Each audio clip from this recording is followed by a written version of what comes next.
The purpose of this PowerPoint is to provide a quick refresher or an introduction to how to document your end-of-term assessments using the content standards. The objectives of this tutorial are to identify tools available for documenting student progress, document students' language skills on the student data card or the green form, and use assessed skills to inform promotion and retention decisions. We have two main areas in which we document student achievement: the NRS card and the green form.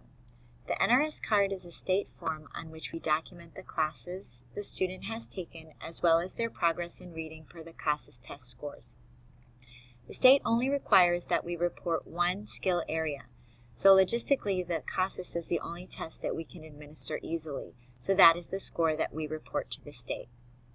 The form is the backup, so to speak, for the information in the NRS database, and it needs to be turned in to the office each fiscal year. We also have the student data card, which is the green form. It's an internal form, and this form stays with the site and documents a student's history with our program. On this form, we document students' progress in all 4 language skills. There's also a space for teachers to write notes about the student, which could include reasons for promotion or retention, or anything the next teacher might find useful. Right here you see an example of the NRS card and where we document the CASAS. Again, the CASAS determines the reading level of the student, and the CASAS test depicts where the students actually are in their reading, whereas the content standards basically show what a student has been able to do to exit a proficiency level. So that's going to come into play a little bit more when we look at the documentation. This is the green form, and you'll see on the green form we have intake assessment information, and there's also the areas where we're going to document our end-of-term assessment. You can see it there circled in red. So speaking, listening, and writing, we use the content standards for assessing the student's progress and making those end-of-term decisions. So what you put in here is a content standard level, and what that means is that the student has exited that level and is now performing or ready to perform at the next level. But reading is determined by the CASAS, and the CASAS depicts where students actually are in their reading. So what tools do we have to help us document student progress? The main rubric we have for documenting student progress in all 4 language skills is the Virginia Adult ESOL Content Standards. Again, these are exit standards that provide benchmarks that state what a student at a particular proficiency level should be able to do to move to the next proficiency level, and ultimately towards the standard. The content standards and their supporting materials can be found on the wiki or on the Valric website as well. So along with the standards, we also have supplemental materials like the student checklists that we mentioned in the last video, there are also teacher checklists that help you keep track of the class's attainment of benchmarks and indicators. The CASAS test score indicates the student's reading level, and of course you have your classroom activities that also provide samples of student performance for you to evaluate using the content standards. Okay, let's take a look at an example. In the top example, what does this tell me about the student? I see that the student is enrolled in the January term in High Intermediate in a PM class at Plum. In March, the student was assessed by the teacher as having met the content standard benchmarks to exit High Intermediate in speaking, listening, and writing, and was assessed by the CASAS at Low Advanced. That means that the student is performing at a low advanced level in speaking, listening, and writing. And unlike the content standards, the CASAS score depicts where the students actually are in their reading ability. So if a student is performing at low advanced in all 4 language skills, they are ready for the next level and should be promoted. Looking at the bottom example, we have the same enrollment information.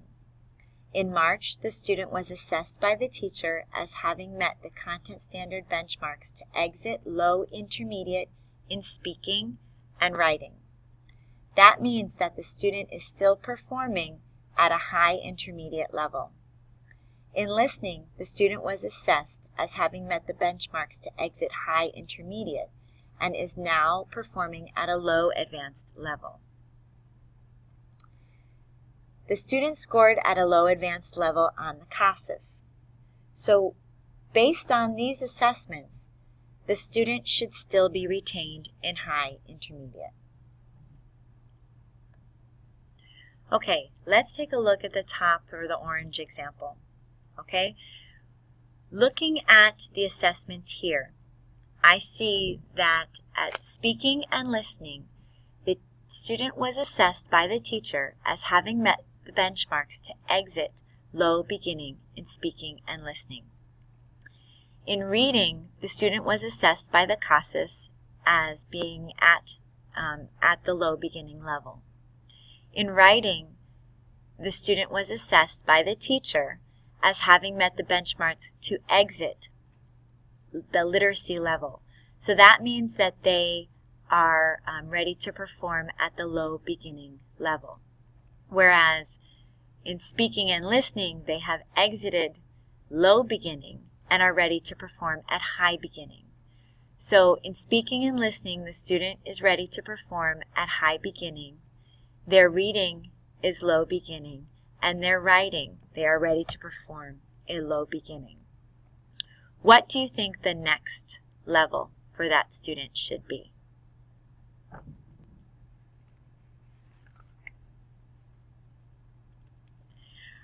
I would suggest that the next level for that student is low beginning, so the student should be retained. And the reason is this.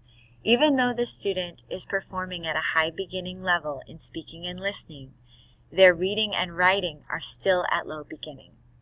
Therefore, the student should be retained, because if promoted, the student might not be able to understand the higher level book. Okay, looking at the lower example, we see that in speaking, listening, and writing, the student was assessed by the teacher as having met the benchmarks to exit high beginning, again, in speaking, listening, and writing, and is ready to perform at low intermediate. The reading score from the CASAS says that the student has a high intermediate level of reading.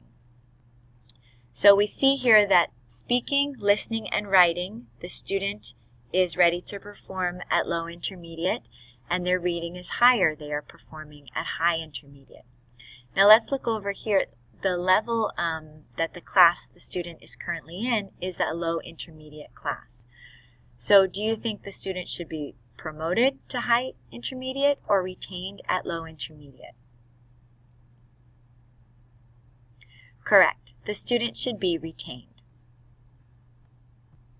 Even though the reading is much higher, the speaking and listening, in speaking and listening, the student is still performing at a low intermediate level and therefore needs to be retained.